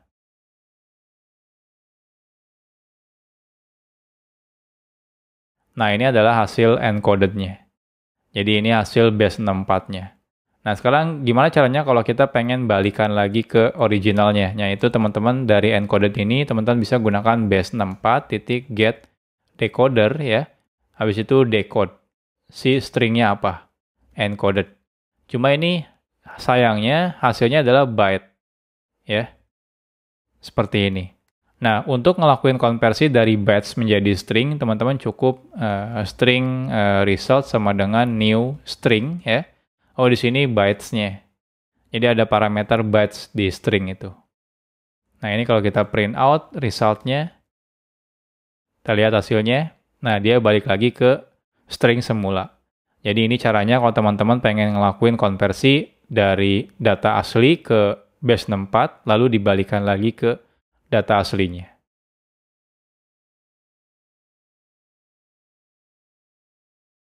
Sekarang kita akan bahas tentang class objects. Nah, awas ya, jangan tertukar, ini adalah class objects, ada S-nya ya, bukan class object yang sebelumnya sudah kita kenal. Objects adalah kelas utility yang berisikan banyak static method ya, yang bisa kita gunakan untuk operasi objek atau melakukan pengecekan sebelum operasinya dilakukan.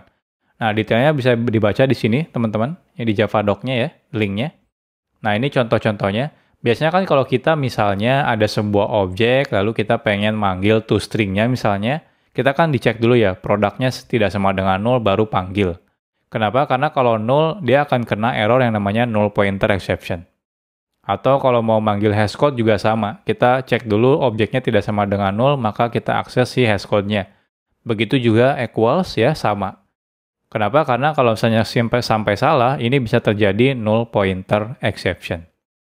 Nah, di objects itu banyak sekali utility method yang bisa kita gunakan, ya. Jadi kita nggak perlu lagi melakukan pengecekan manual seperti ini. Jadi contohnya kalau teman-teman pengen manggil toString-nya, cukup objects titik toString variabelnya apa. Objects titik hashcode di sini variabelnya apa. Objects titik equals ini variabel pertama, variabel kedua. Oke. Maksudnya seperti apa sih? Oke, kita lihat ya di sini ya. Saya akan bikin sebuah kelas namanya objects app. Jadi contohnya di sini kita akan bikin sebuah kelas ya. Di sini saja. Public static class ini misalnya data.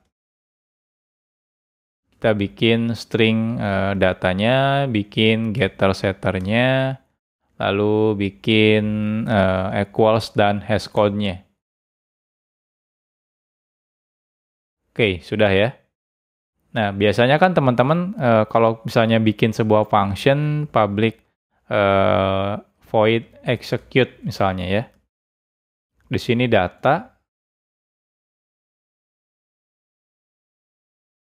Nah, di sini kita panggil, oh ya, dicek misalnya teman-teman pengen ngeluarin stringnya ya. Jadi kan data titik toString seperti ini ya. Ya kan? Nah, kalau misalnya kita mau hashcode-nya data titik hashcode. Nah, kalau misalnya mau cek equals atau enggak ya data titik equals kayak gitu ya.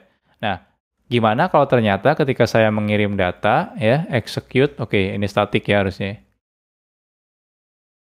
Ini saya mengirimnya 0. Seperti ini. Ini kalau kita running, ini pasti akan terjadi error null pointer exception ya. Jadi di sini errornya tidak bisa memanggil toString karena datanya adalah 0. Jadi data yang dikirim di sini 0, ketika dipanggil dia akhirnya kena error. 0 itu kan belum diinisialisasi ya datanya. Nah, kalau kayak gini, artinya apa? Artinya metode ini kalau kita manggil seperti ini akhirnya nggak aman. Jadi kita biasanya dilakukan pengecekan if data tidak sama dengan 0 gitu ya, baru kita panggil. Jadi kalau kita running lagi, ini aman ya. Kalau misalnya kita, oke saya tambahkan constructor dulu biar cepet. Nah, new data, nah echo ini baru bisa seperti ini. Nah, keluar ya. Oh, ini toString-nya belum di-override, sorry. Tuh kita override toString-nya. Nah, seperti ini. Ini kalau kita running, hasilnya ya jadi seperti ini ya, datanya echo. Artinya kita harus melakukan pengecekan ini terus, kalau tidak sama dengan 0. Nah, dengan menggunakan objects itu nggak perlu. Jadi teman-teman bisa langsung di sini. Jadi ini kalau mau toString cukup objects titik toString. Tinggal masukkan objeknya data seperti ini. Nah, kalau ini objects titik hash code data. Nah, seperti ini.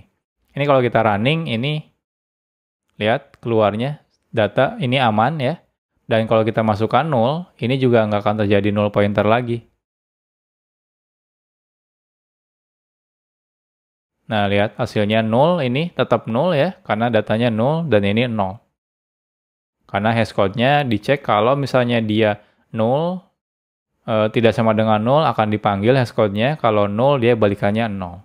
Jadi seperti ini lebih aman. Nah, teman-teman kalau pengen lihat lebih detail ada banyak objek titik, lihat tuh banyak sekali ya.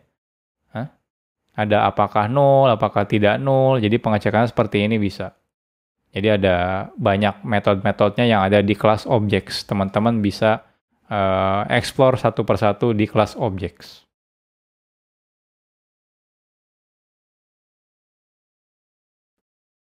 Sekarang kita akan bahas tentang random class.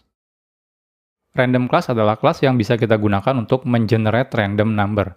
Jadi mungkin ada kasus di mana kita pengen generate random number ya. Nah, kita bisa tentukan nilai terkecilnya berapa, nilai terbesarnya berapa di si kelas random ini. Nah, teman-teman kalau misalnya pengen lihat detail Javadoc-nya, teman-teman bisa klik link ini ya. Ini ada di package-nya java.util. Lalu ada kelas namanya random. Contohnya seperti ini, jadi kita bikin objek random baru. Selanjutnya teman-teman kalau misalnya pengen generate random, ada metode namanya next integer kalau datanya pengennya integer. Yang lainnya ada juga. Nah, di sini ada bound itu maksimalnya kira-kira berapa. Jadi ketika next integer, ini akan generate ya angka random dari 0 sampai maksimalnya sekian. Jadi misalnya teman-teman pengen generate random tapi tidak boleh melebihi misalnya 1000. Nah, teman-teman bisa lakukan seperti ini. Oke, kita coba. Di sini kita akan buat sebuah kelas namanya random app. Bikin main method. Nah, caranya cukup random sama dengan new random ya. Setelah itu teman-teman misalnya kita akan lakukan perulangan sampai 1000. Kita akan print out, kita simpan dulu ya, random titik next integer ya. Maksimalnya misalnya 1000 juga. Ini tuh return value-nya adalah integer. Seperti ini. Nah, selanjutnya kita akan print out value-nya. Nah, kita lihat hasilnya. Nah, ini hasil randomnya. Ya. Jadi kita nge-generate 1000 random seperti ini. Jadi maksimalnya tidak boleh lebih dari 1000. Nah, kebetulan di sini tidak ada yang angkanya 1000 ya. Jadi dan tidak ada yang ngelewatin 1000. Jadi seperti ini. Jadi dimanapun teman-teman misalnya butuh nge-generate random number, ya teman-teman bisa pakai kelas random ini.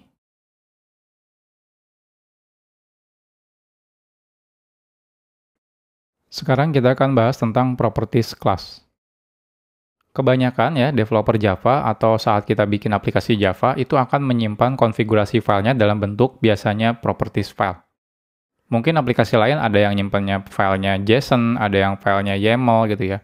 Nah, kalau di Java kebanyakan orang menyimpannya menggunakan properties file. Properties file itu adalah file yang berisikan key dan juga value yang dipisahkan menggunakan tanda sama dengan. Jadi simple banget sih. Nah, properties file itu bisa digunakan untuk menyimpan konfigurasi aplikasi kita. Jadi kan aplikasi itu ya kalau bisa kalau bikin konfigurasi jangan di hardcode ya. Jangan di hardcode di dalam source code-nya. Tapi kita bisa simpan konfigurasinya di luar dalam bentuk file. Nanti ketika aplikasi kita nyala, kita akan load data konfigurasi tersebut. Ini contoh konfigurasi, misalnya kita akan bikin application.properties, jadi bikin properties file. Lalu di sini teman-teman boleh masukkan key value. Key-nya terserah, misalnya name.first, sama dengan ini value-nya. Ini name.last sama dengan ini value-nya. Jadi teman-teman boleh memasukkan key value di sini. Jadi anggap aja kayak database.username sama dengan apa, database.password apa gitu. Jadi di sini teman-teman bisa masukkan konfigurasi aplikasi teman-teman. Oke, contohnya kita akan buat, saya akan simpannya di sini, di luar ya, paling luar. Di sini saya akan buat namanya adalah application.properties. Lalu di sini kita akan bikin key value, contohnya database.host ya. Misal saja ini lokasi database-nya, database.port, misalnya portnya berapa. Terus database.username sama dengan misalnya apa gitu ya.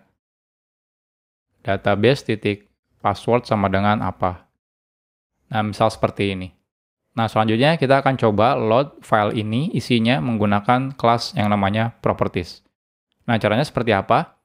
Jadi ada sebuah kelas yang namanya properties class. Properties class ini adalah kelas yang bisa kita gunakan untuk mengambil atau bahkan menyimpan informasi ke file properties.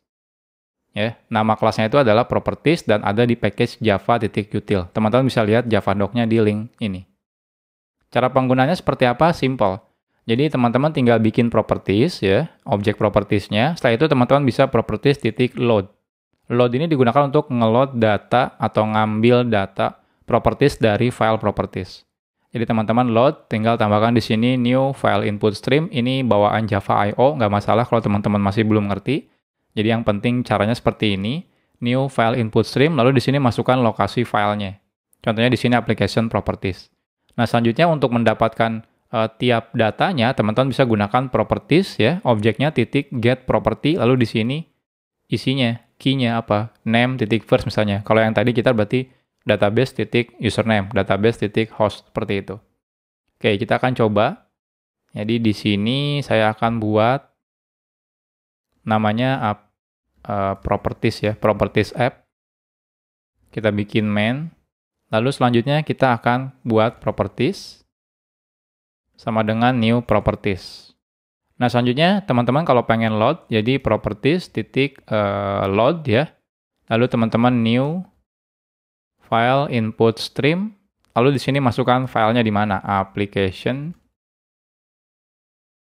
properties. Nah, di sini saat kita bikin file input stream, dia akan ada error namanya file not found exception kalau misalnya terjadi error filenya tidak ketemu. Jadi teman-teman pastikan di try catch ya. Jadi di sini misalnya kita ngelakuin try catch file not found exception. Jadi jaga-jaga filenya tidak ketemu. Nah, di sini teman-teman bisa print out file tidak ketemu. Nah, tapi di method load dia juga ada error lagi. Errornya apa? Errornya adalah IO exception. Kalau jaga-jaga misal saja gagal ngeloadnya. Mungkin kan namanya kita ngeload ke file ya. Ada aja errornya gitu. Jadi kita bisa tangkap lagi catch IO exception. Kita print out gagal load data dari file. Oke, selesai. Nah, jadi seperti ini caranya. Nah, selanjutnya kalau teman-teman pengen ngambil propertiesnya yang ada di application properties ini, teman-teman harus gunakan key ini. Caranya cukup gunakan properties titik get property ya. Ini tinggal masukkan key-nya apa. Contohnya database titik tadi apa? Host ya. Ini adalah host. Nah, seperti ini. Jadi host, port, username, dan terakhir adalah password. Seperti ini. Nah, kalau kita print out, kita coba print out ya. Host, port, username, dan password. Nah, kita lihat, kita running, kita lihat hasilnya. Nah, ini keluar, hostnya localhost, 999, rahasia. Jadi benar kita sudah berhasil ngeload data di application properties ini. Jadi sudah sukses ya. Nah, selain itu, ini kan untuk ngeload. Gimana kalau kita pengen nyimpen data si properties? Itu juga boleh. Ya, jadi caranya teman-teman bisa gunakan store. Untuk menambahkan properties, teman-teman cukup gunakan put. Di sini key-nya, di sini value-nya. Jadi contohnya, ini kita akan buat lagi ya di sini. Properties sama dengan new properties, misalnya. Properties titik put ya, misalnya name titik first, Eko Kurniawan. Oke, Eko, misalnya ini. Kurniawan.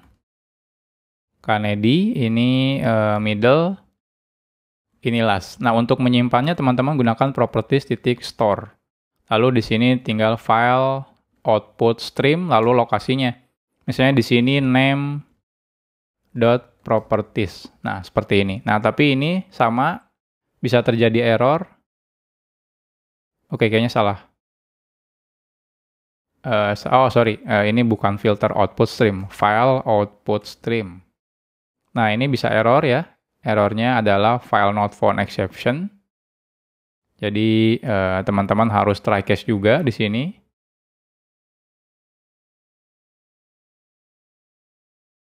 Kita try catch file not found exception. Nah, selanjutnya di sini ada error lagi. Errornya apa ya? Coba kita add langsung.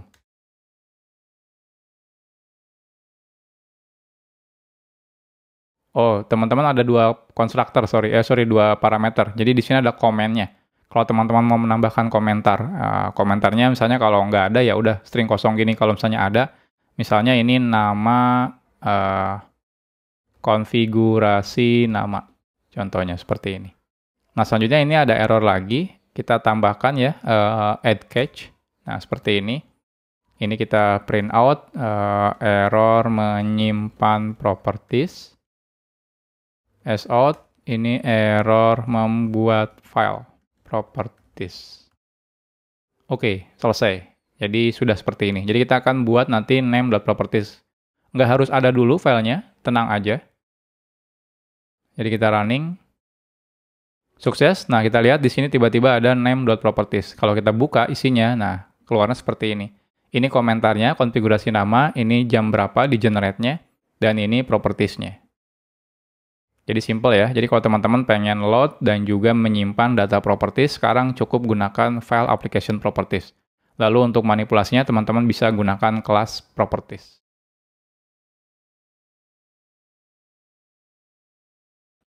Sekarang kita akan bahas tentang array class.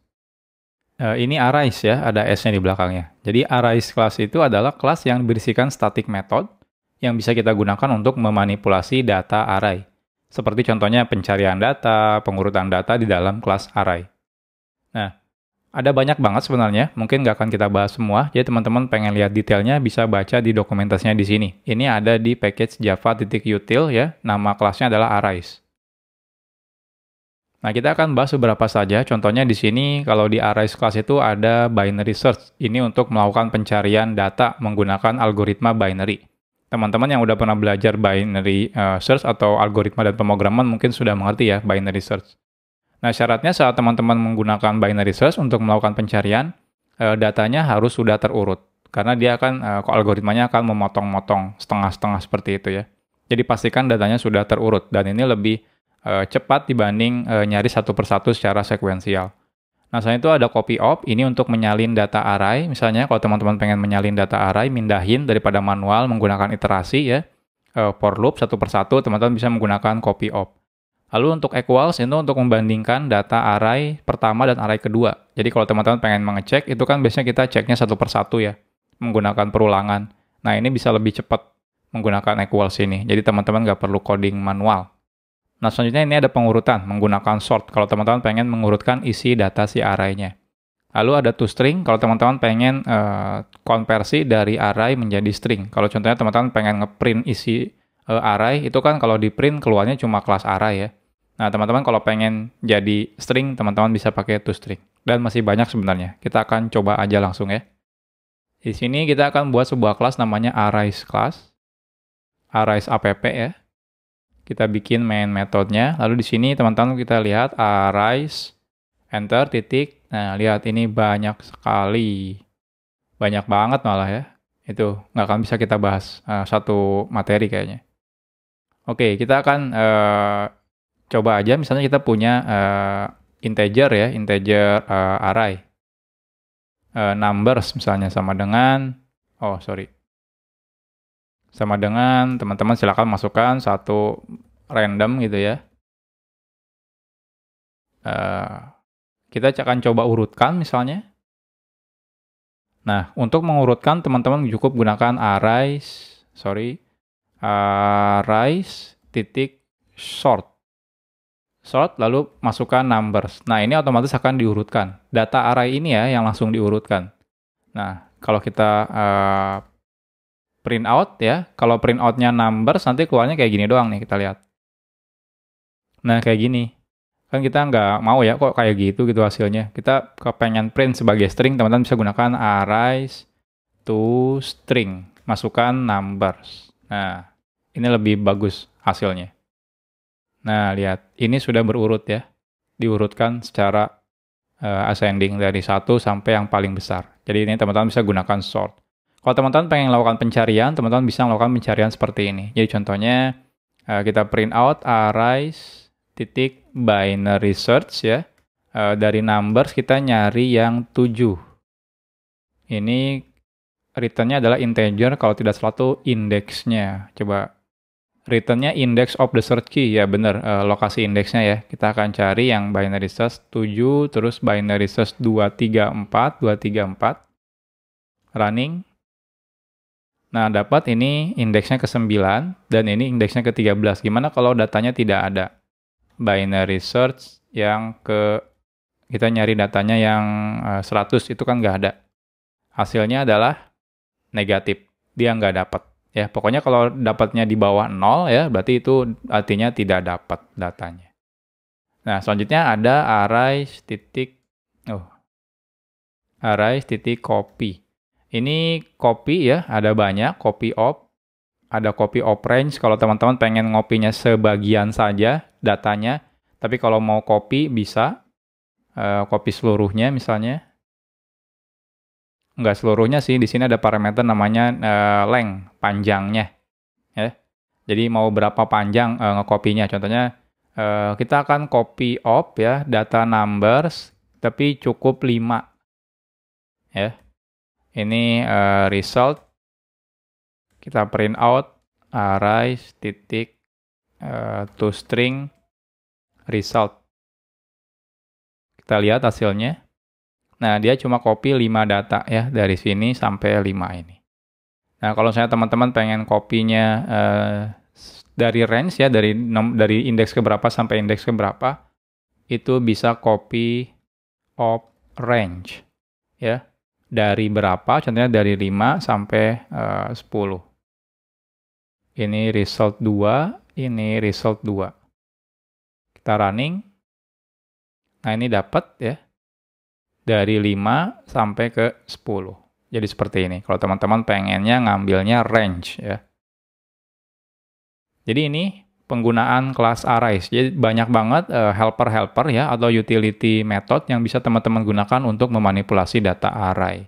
Jadi silakan dicari satu persatu, kira-kira teman-teman butuh yang mana. Contohnya ada equals ya yang tadi saya bahas, untuk membandingkan apakah sebuah array itu isinya sama atau tidak. Bayangin kalau misalnya teman-teman lakukan manual, itu teman-teman harus bikin menggunakan for loop dan cek satu persatu. Itu capek banget sih.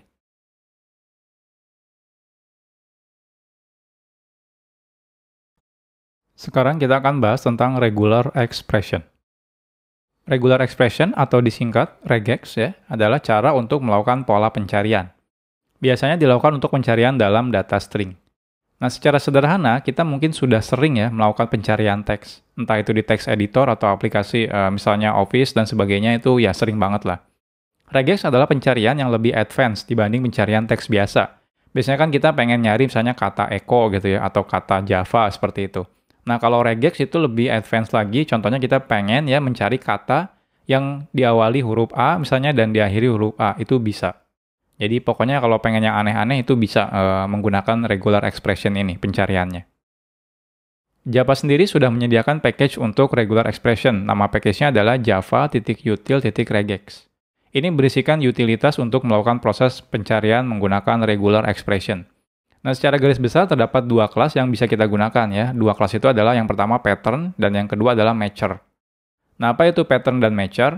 Ya, pattern itu adalah representasi hasil kompilasi dari pola regular expression yang kita buat. Jadi nanti saat pertama kali kita bikin sebuah regex, itu kita harus melakukan kompilasi data patternnya dulu. Jadi bikin satu pattern, habis itu dikompil menjadi pattern, dan setelah selesai baru kita bisa lakukan pencariannya. Nah, untuk melakukan pencariannya, kita baru menggunakan matcher. Jadi matcher ini adalah engine untuk melakukan pencarian dari pattern yang sudah kita buat. Jadi nggak bisa satu-satu ini jalannya ya, harus dua-duanya. Jadi pertama teman-teman bikin pattern, setelah bikin pattern baru dilakukan pencarian berdasarkan patternnya menggunakan matcher class ini. Aturan regular expression itu sangat kaya, banyak sekali ya, sehingga mungkin kalau saya bahas di materi ini nggak akan cukup ya sebenarnya. Jadi banyak banget. Nah, tapi sekarang saya akan kasih pengenalan, jadi nanti teman-teman bisa lihat lebih detailnya di halaman dokumentasinya langsung di Javadoc-nya di sini. Ini ada banyak sekali, jadi cara-caranya pun banyak banget untuk bikin regular expression. Oke, kita akan bikin contoh, misalnya di sini kita akan bikin teksnya ya. Contohnya di sini adalah teks yang akan nanti kita lakukan pencarian ke dalam teks ini. Oke, untuk ke bawahnya sebelum kita bahas, kita akan bikin dulu di sini. Jadi di sini misalnya kita akan bikin regex app. Nah, selanjutnya di sini kita bikin name sama dengan Eko Kurniawan Kanedi, lalu programmer zaman now. Nah, selanjutnya teman-teman misal saja pengen melakukan pencarian. Pencariannya seperti apa? Contohnya di sini seperti ini. Ini itu kalau teman-teman, saya mungkin agak susah ya kalau bahasin detail satu persatu. Teman-teman nanti bisa baca halaman dokumentasinya. Ini sampelnya, contohnya saya ngelakuin pencarian ini. Jadi saya di sini nyari 3 karakter. Jadi dilihat dari kurung matrik ini adalah karakter ya. Maksudnya ini satu karakter. Bukan satu karakter sih. Ini lebih ke, ini ada karakter di mana saya ingin nyari, terserah datanya, yang penting ada karakter A sampai Z atau A besar sampai Z besar. Nah, berapa jumlah karakternya terserah, karena saya menggunakan bintang. Kalau bintang itu artinya bisa 0, bisa lebih dari 1. Ya. Jadi kalau ada A, B, A, C gitu, itu bakal kena semua. Tapi di tengah-tengahnya saya pengen ada karakter A misalnya. Di akhirnya, saya terserah bebas juga karakter apapun itu. Jadi di depannya itu bebas karakter apapun, yang penting A sampai Z ya, A besar sampai Z kecil. A kecil sampai Z besar. Nah, di tengahnya harus ada A kecil, dan di belakangnya terserah juga, karena saya menggunakan tanda bintang, artinya bebas berapa puluh karakter pun. Nah, yang penting ada A besar sampai Z besar. Dari A kecil sampai Z besar. Jadi artinya, harusnya contohnya yang kena adalah E, K, O itu nggak kena, karena di tengahnya kan K ya. Harus kalau A, E, A, O itu bakal kena, contohnya. Kalau programmer ini bakal kena. Kenapa? Karena di sini ada A sampai Z, dan di tengahnya ada A, dan di sini ada A sampai Z. Jadi seperti itu. Nah, contohnya, jadi kita akan bikin pattern dulu. Caranya pattern titik compile. Jadi pattern ya, sama dengan pattern titik compile. Lalu di sini regular expression-nya. Jadi A sampai Z, dan A sampai atau A sampai Z, di mana di sini bebas ada berapa puluh karakter pun. Lalu di tengahnya pengen saya tambahkan A ya, jadi harus ada A. Dan di sini A sampai Z kecil atau A sampai Z besar, dan di sini bebas berapa karakter pun. Jadi saya pakai tanda bintang. Nah, selanjutnya teman-teman untuk melakukan pembuatan matcher menggunakan pattern titik matcher, terus di sini stringnya ya, di mana lokasi kita pengen nyarinya. Jadi di sini matcher sama dengan pattern titik matcher, kita akan nyari di teks yang namanya name ini variabelnya. Nah, selanjutnya untuk mendapatkan hasilnya satu persatu, teman-teman bisa ngelakuin perulangan menggunakan matcher find. Ya, find ini dapatnya datanya adalah boolean. Jadi matcher titik find. Nah, lihat hasilnya ini boolean.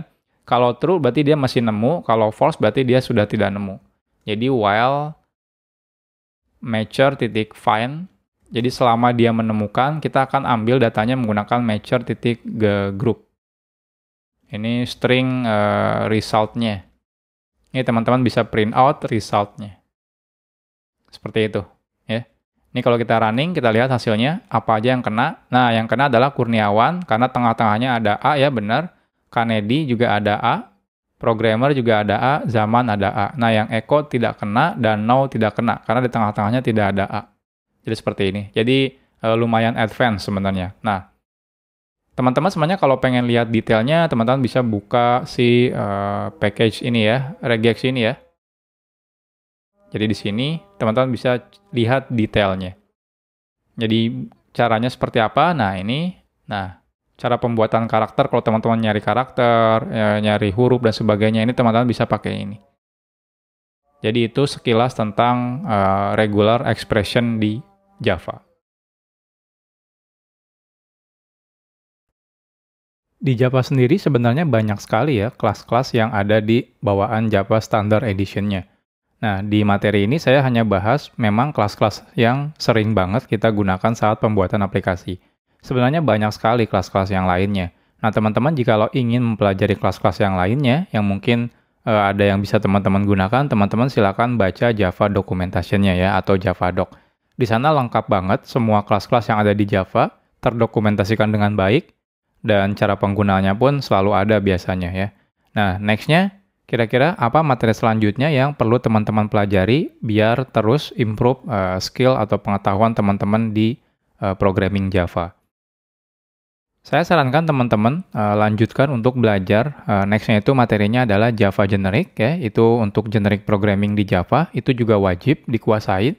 Nah, selanjutnya teman-teman perlu belajar Java Lambda, karena sekarang itu Java sudah menggunakan Lambda expression ya, jadi tidak seperti Java yang dulu. Jadi kan kita sudah belajar yang namanya anonymous class waktu di Java Object Oriented. Nah, kalau sekarang itu udah jarang menggunakan anonymous class, sekarang orang udah banyak menggunakan Lambda untuk mengganti si anonymous class ini. Nah, selanjutnya teman-teman juga perlu belajar struktur data di Java. Itu namanya adalah Java Collection. Jadi ini adalah 3 materi yang perlu teman-teman pelajari next-nya setelah selesai belajar materi ini. Jadi mungkin sekian video tutorial ini, sudah lebih dari 1 jam ya. Nah, mudah-mudahan ilmunya bermanfaat. Kalau teman-teman ada kritik atau saran, silakan masukkan di komentar, jangan lupa.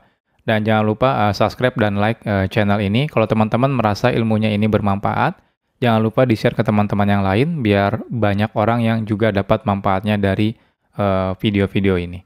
Oke, mungkin sekian. Kita ketemu lagi di video tutorial yang lainnya. Salam programmer zaman now. Bye-bye.